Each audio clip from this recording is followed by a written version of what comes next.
പച്ചരി കൊണ്ട് ഇതുപോലുള്ള ഒരു അരിപ്പൊടി ഉണ്ടാക്കി വെക്കുകയാണെങ്കിൽ നമുക്ക് വെള്ളപ്പം, ഇടിയപ്പം, പത്തിരി, ടയർ പത്തിരി, കട്ടിപ്പത്തിരി അങ്ങനെ എല്ലാ സംഭവങ്ങളും നമുക്ക് വീട്ടിൽ തന്നെ റെഡിയാക്കാൻ പറ്റും. അത് നല്ല സോഫ്റ്റ് ആയിട്ട് തന്നെ. അപ്പോൾ ഈ ഒരു പത്തിരിപ്പൊടി ഉണ്ടാക്കിയിട്ടുള്ളത് ഞാൻ റേഷൻ കടയിൽ നിന്ന് വാങ്ങുന്ന പച്ചരി കൊണ്ടാണ് കേട്ടോ. ഇനി നമ്മൾ മാർക്കറ്റിൽ നിന്ന് നല്ല പച്ചരി വാങ്ങിയിട്ട് അങ്ങനെയും റെഡിയാക്കാം. പക്ഷേ റേഷൻ കടയിൽ നിന്ന് നല്ല പച്ചരി കിട്ടുമ്പോൾ നമുക്ക് ഇതുപോലെ പൊടിച്ച് വെക്കുകയാണെങ്കിൽ കുറേ കാലം ഇത് കേടാവാണ്ടിരിക്കും കേട്ടോ. കേടാവുകയില്ല. നമുക്കിത് കഴിഞ്ഞിട്ട് വേറെ പൊടിപ്പിക്കുക എന്നല്ല കേട്ടോ. അപ്പോൾ ഈ കാര്യങ്ങളൊക്കെ ശ്രദ്ധിക്കണം എന്ന് മാത്രം പൊടിപ്പിക്കുന്ന സമയത്ത്. ഇതുകൊണ്ട് പത്തിരിയൊക്കെ ഉണ്ടാക്കുകയാണെങ്കിൽ 24 മണിക്കൂർ കഴിഞ്ഞാലും പത്തിരി നല്ല സോഫ്റ്റ് ആയിട്ട് ഉണ്ടാവും കേട്ടോ. അപ്പോൾ ഈ ഒരു പൊടി ഉണ്ടാക്കാൻ വേണ്ടിയിട്ട് ഞാൻ റേഷൻ കടയിൽ നിന്ന് വാങ്ങുന്ന പച്ചരിയാണ് കേട്ടോ ഞാൻ എടുത്തിട്ടുള്ളത്. അപ്പോൾ ഇത് അത്യാവശ്യം നല്ലൊരു പച്ചരിയാണ്. ഓവർ കച്ചറ കാര്യങ്ങളൊന്നുമില്ല. കച്ചറ കാര്യങ്ങളൊക്കെ ഉണ്ടെങ്കിൽ ഒന്ന് നുള്ളി പെറുക്കുന്നത് നല്ലതാണ്. ഇല്ലെങ്കിൽ വെള്ളത്തിലൊരു 10-15 പ്രാവശ്യം അങ്ങോട്ട് കഴുകുമ്പോൾ ഏത് കച്ചറയുള്ള അരിയും നല്ല ശുദ്ധിയായി വരികയും ചെയ്യും കേട്ടോ. പക്ഷേ ഇതിലൊന്നും കച്ചറില്ല, നല്ല അരിയാണ്. അതുകൊണ്ടാണ് ഞാനിത് പൊടിപ്പിക്കാൻ തീരുമാനിച്ചത് കേട്ടോ. നല്ല കച്ചറുള്ള അരിയാണെങ്കിൽ ഞാൻ അങ്ങനെ പൊടിപ്പിക്കാറില്ല. കാരണം എന്താ വെച്ചാൽ നമുക്ക് വേറെ നമുക്കൊരു ബുദ്ധിമുട്ടാണ് എല്ലാം കൂടി കാണുമ്പോൾ. കച്ചറ നുള്ളിപ്പെറുക്കി അത് ശരിയാക്കി വെക്കുമ്പോൾ ബുദ്ധിമുട്ടാണ്. പിന്നെ അങ്ങനെ ആകുമ്പോൾ ഞാൻ കടയിൽ നിന്ന് നല്ല പച്ചരി വാങ്ങിയിട്ട് പൊടിപ്പിക്കാറാണ് പതിവ്. അപ്പോൾ ഇത് നല്ല പച്ചരി കിട്ടിയപ്പോൾ ഇത് വെച്ചിട്ട് നമുക്കൊരു പൊടി ഉണ്ടാക്കി വെച്ചാൽ കുറേ കാലം കേടാവാതിരിക്കും കേട്ടോ. കാരണം ഇത് കയ്യേ ഉള്ളൂ. കാരണം ഇത് കേടായിട്ട് നമുക്ക് പുറത്തേക്ക് ഇടേണ്ട ആവശ്യമൊന്നുമില്ല. പിന്നെ നമുക്കിത് പുറത്ത് ഈ അരി കഴുകിയതിന് ശേഷം ഉണക്കാൻ പറ്റില്ല. റൂമിൻ്റെ ഉള്ളിൽ തന്നെ ഉണക്കണം കേട്ടോ. അതൊരു പ്രത്യേകതയാണ്. അപ്പോൾ ഞാൻ ഈ ടേബിളിന്മേൽ വിരിച്ചിട്ടാണ് ഇത് കഴുകിയിട്ട് ഉണക്കുന്നത് കേട്ടോ. അപ്പോൾ ഞാനിത് 8-10 പ്രാവശ്യം കഴുകിയിട്ടുണ്ട് അരി. അതിന് ശേഷം നമുക്ക് സ്റ്റെയിനറിൽ ഇതുപോലെ വെള്ളം വാരാനായിട്ട് വെക്കാം. ഓട്ടപാത്രം ഉണ്ടല്ലോ, അതിലൊന്ന് വാരി വെക്കുക. ഒരു 2-3 മണിക്കൂർ വാരി വെച്ചതിന് ശേഷം നല്ല വൃത്തിയുള്ളൊരു ബെഡ്ഷീറ്റ് ഈ ടേബിളിൻ്റെ മുകളിൽ വിരിച്ചിട്ട് അതിൻ്റെ മുകളിൽ തന്നുകൊണ്ട് പരത്തി കൊടുക്കട്ടോ. നിലത്തിടാതിരിക്കുന്നത് നല്ല. കാരണം നിലത്തിട്ടാൽ എന്താ പറയുക, നമ്മൾ ഫാനൊക്കെ ഇടുന്ന സമയത്ത് ഇതിലോട്ട് പൊടിയും മുടിയൊക്കെ പിന്നെ വരാൻ സാധ്യതയുണ്ട്. അതുകൊണ്ടാണ് ഞാൻ ടേബിളിൻ്റെ മുകളിലിടുന്നുണ്ട് കേട്ടോ. ടേബിളിൻ്റെ മുകളിലാകുമ്പോൾ പിന്നെ ഒന്നും വരില്ല. കാരണം എന്താ വെച്ചാൽ നമുക്ക് കാറ്റ് മേലോടെയല്ലേ പോവുക. അപ്പോൾ അതുകൊണ്ട് തന്നെ ഇതിൽ കച്ചറയൊന്നും ആവാനുള്ള ചാൻസ് വളരെ കുറവാണ്. പിന്നെ ഞാൻ കുറച്ച് സമയം മാത്രമേ ഫാൻ ഇടുള്ളൂ കേട്ടോ. കാരണം എന്താ വെച്ചാൽ ഒരു അരമണിക്കൂർ ഫാൻ ഇടും, അത് ലോ സ്പീഡിൽ. പിന്നെ അത് കഴിഞ്ഞിട്ട് നമുക്കിവിടെ ജനലുണ്ട്, ജനലിൽ നെറ്റുണ്ട്. അപ്പോൾ ജനലൊക്കെ തുറന്നിട്ടാൽ കുറച്ച് കാറ്റൊക്കെ കിട്ടും. പിന്നെ ഇത് വൈകുന്നേരമാണ് ഇപ്പോൾ ഞാനിതിങ്ങനെ വിരിച്ചിടുന്നത്. രാവിലെ ആകുമ്പോഴേക്ക് തന്നെ ഇത് ശരിക്കും നല്ല പോലെ ഉണങ്ങിയിട്ടുണ്ടാവും കേട്ടോ.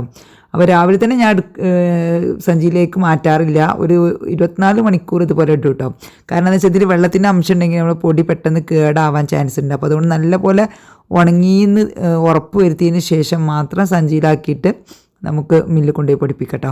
അങ്ങനെ പറ്റുള്ളൂ. അപ്പോൾ ഇതുപോലെ നേർമയായിട്ട് ഇതുപോലെ ഇങ്ങനെ ചിക്കി കൊടുക്കുക. അത് കഴിഞ്ഞിട്ട് 1 മണിക്കൂർ കഴിഞ്ഞിട്ട് വീണ്ടും ഒന്ന് ഇളക്കി ചിക്കി കൊടുക്കുക. അപ്പോൾ ഞാൻ ഫാൻ ഇട്ടിട്ടുണ്ട് ലോ സ്പീഡിൽ.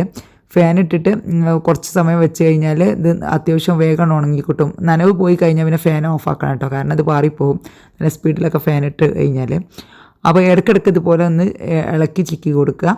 പിന്നെ അതുപോലെ തന്നെ വൈകുന്നേരം ഇന്ന് ഒരു വൈകുന്നേരം 3 മണിക്കാണെങ്കിൽ നാളെ വൈകുന്നേരം 3 മണിക്ക് എടുത്തിട്ട് നമുക്ക് മില്ലിൽ കൊണ്ടുപോയി പൊടിപ്പിക്കാം. ഒരു 24 മണിക്കൂർ. അവിടെ ഒരു ജനലുണ്ട്. ആ ജനലിൻ്റെ പിന്നെ ഇത് മാറ്റിയിട്ട് ഞാൻ കാറ്റ് ശരിക്ക് നാച്ചുറൽ കാറ്റ് കിട്ടുന്ന രീതിയിൽ ആക്കി കൊടുക്കുന്നുണ്ട് കേട്ടോ. അപ്പോൾ ആ കാറ്റ് കിട്ടുമ്പോൾ തന്നെ ഇത് ശരിക്കൊന്ന് ഡ്രൈ ആയി വന്നോളും. പിന്നെ തുണിയിൽ വിരിച്ചുകൊണ്ട് തന്നെ തുണി വെള്ളമൊക്കെ വലിച്ചെടുക്കും. അങ്ങനെയും ഇത് പെട്ടെന്ന് തന്നെ ഉണങ്ങി കിട്ടാൻ കാരണമാവും കേട്ടോ. അപ്പോൾ നല്ലപോലെ ഉണങ്ങിയിട്ടുണ്ട്. ഇനി ഞാനിത് സഞ്ചിയിലാക്കിയിട്ട് പൊടിപ്പിക്കുകയാണ് കേട്ടോ. അപ്പോൾ ഇത് പൊടിപ്പിച്ചിട്ട് നമുക്ക് എന്ത് ചെയ്യുക, നല്ലൊരു കണ്ടെയ്നറിലാക്കിയിട്ട് സൂക്ഷിച്ച് വെക്കുക. എങ്കിൽ പിന്നെ ഇത് എത്ര കാലം കഴിഞ്ഞാലും കേടാവില്ല. ഈ പൊടി കഴിഞ്ഞ് നമുക്ക് വേറെ പൊടി പൊടിപ്പിക്കുക എന്നല്ലാതെ ഇത് കേടായിട്ട് നമ്മൾ പുറത്തേക്ക് ഇതുവരെയൊക്കെ ഇട്ടിട്ടില്ല. കാരണം ഞാൻ ഒരു 15 കിലോ ഒക്കെ അരി പൊടിപ്പിക്കാറുണ്ട്. ഇത് ശരിക്കും 5 കിലോ തന്നെ ഉള്ളൂ. 15 കിലോ വരെ ഞാൻ പൊടിപ്പിച്ചിട്ട് വെക്കാറുണ്ട്. അപ്പോഴൊന്നും കേടാവാറില്ല കേട്ടോ. അതുകൊണ്ടാണ് പിന്നെ ഞാൻ അത്ര ധൈര്യത്തിൽ പറയുന്നത്. അപ്പോൾ അത് മാത്രം ഒന്ന് ശ്രദ്ധിച്ചാൽ മതി. പിന്നെ അരിയിലുള്ള വെള്ളത്തിൻ്റെ കണ്ടൻറ്റ് ശരിക്കും പോയതിന് ശേഷം മാത്രം, അതായത് 24 മണിക്കൂർ ഇങ്ങനെ തന്നെ വെച്ചാൽ തന്നെ മതി. ഇപ്പോൾ ഇതാ അരിയൊക്കെ പൊടിച്ച് കൊണ്ടുവന്നിട്ടുണ്ട് കേട്ടോ. ഇത് പഴയ പൊടിയാണ്. ഇതാണ് ഇപ്പോൾ പൊടിച്ച് കൊണ്ടുവന്ന പൊടി കേട്ടോ. പഴയ പൊടി കഴിയാത്തതിന് മുമ്പാണ് ഞാനിത് പൊടിച്ചിട്ടുള്ളത്. കാരണം എന്താണെന്ന് വെച്ചാൽ നമ്മൾ വീഡിയോ എടുക്കാൻ വേണ്ടിയിട്ട് പൊടിപ്പിച്ചതാണ് കേട്ടോ. പക്ഷേ കേടാവത്തൊന്നുമില്ല, എത്ര കാലം കഴിഞ്ഞാലും കേടാവില്ല. പിന്നെ ഇത് നമ്മൾ വറുത്തിട്ടൊന്നുമില്ല കേട്ടോ. ശരിക്കും ആ പൊടി ഞാൻ പറഞ്ഞല്ലോ, ആ അരി കഴുകി ഉണക്കിയതിന് ശേഷം പൊടിച്ച് വെച്ചിട്ടുള്ളൂ, വറുക്കുന്നില്ല. വറുക്കാത്തത് കൊണ്ട് നമുക്ക് ഈ ഒരു അരിപ്പൊടി എടുത്തിട്ട് നമ്മൾ പത്തിരി ഉണ്ടാക്കുമ്പോൾ സാധാരണ വറുത്ത പൊടിയാണല്ലോ നമുക്ക് കടയിൽ നിന്ന് വാങ്ങുക, പാക്കറ്റ് കിട്ടുന്ന പൊടി. ആ പൊടി കൊണ്ട് ഉണ്ടാക്കുന്നില്ലേറെ വെള്ളം കുറവായിട്ട് വേണം എടുക്കണം. ഇത് 1 കപ്പ് പൊടിക്ക് 1 കപ്പ് വെള്ളം എന്നുള്ള രീതിയിൽ എടുത്താൽ മതി പത്തിരി ഉണ്ടാക്കുന്ന സമയത്ത്. മറ്റത് ഞാൻ 1.25 കപ്പ് വെള്ളമാണ് എടുക്കാറുള്ളത് കേട്ടോ.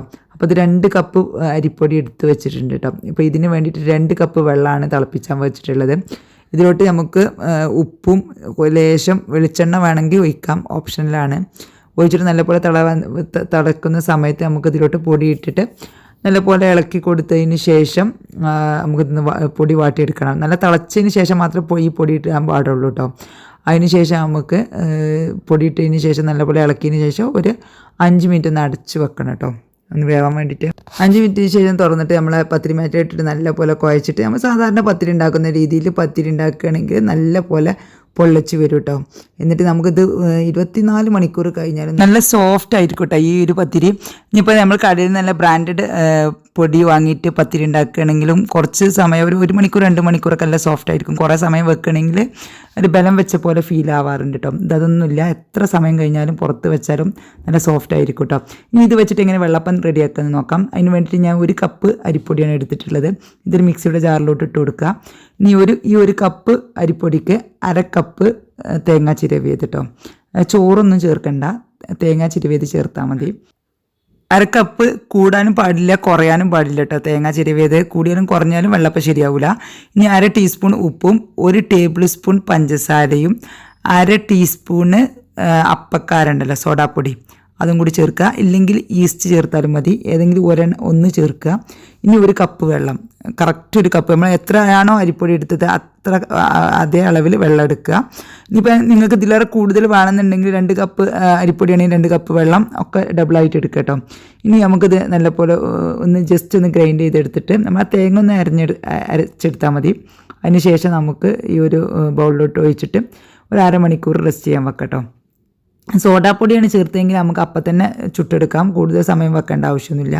അതല്ല ഈസ്റ്റ് ആണെങ്കിൽ ഏകദേശം 1 മണിക്കൂർ 1.5 മണിക്കൂർ വെക്കാം കേട്ടോ.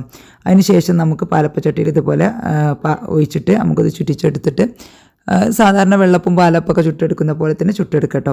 നല്ല ടേസ്റ്റാണ്. കാരണം എന്താ വെച്ചാൽ അത് കൂടുതൽ സമയം വെക്കാത്തത് കൊണ്ട് തന്നെ നമ്മൾ ആ ഒരു ഈസ്റ്റിൻ്റെ പുളിപ്പോ കാര്യങ്ങളോ ഒന്നും ഉണ്ടാവില്ല.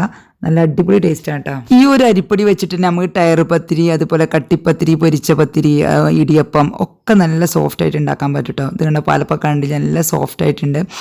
ഇത് കണ്ട നല്ല ആരൊക്കെ എടുത്തിട്ട് ഇതുപോലെ അരിപ്പൊടി ഉണ്ടാക്കിയിട്ട് ഇതുപോലെ തയ്യാറാക്കി നോക്കിയിട്ട് ഫീഡ്ബാക്ക് അറിയിക്കട്ടോ. ഇഷ്ടമായ ഫ്രണ്ട്സ് ആൻഡ് ഫാമിലിക്ക് വേണ്ടി ഷെയർ ചെയ്തെടുക്കുകയും ചെയ്യട്ടോ.